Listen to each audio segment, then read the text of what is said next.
Muli magandang hapon po sa inyong lahat, mga kamading, at maraming salamat po sa mag-asawa ni Tess, ni Ben, sa pagbibigay po ng aming ulam. Ayan po.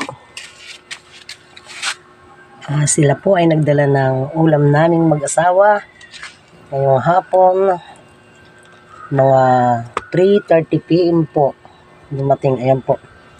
Dinalhan po si kamading ng ulam. Ayan. Shout out po sa mag-asawa ni Tess, ni Ben, dyan sa Barangay Dinahican. Sila po ang mismong nagdala rito ngayong hapon.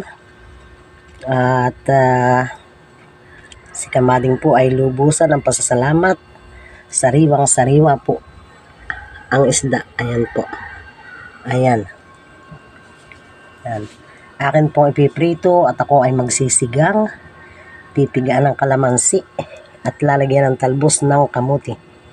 Ayan po. Sa lahat po ng aking mga kamading, shout out po sa inyong lahat. Ingat po tayo palagi. Matingkad ang init ng araw sa maghapon. I love you all.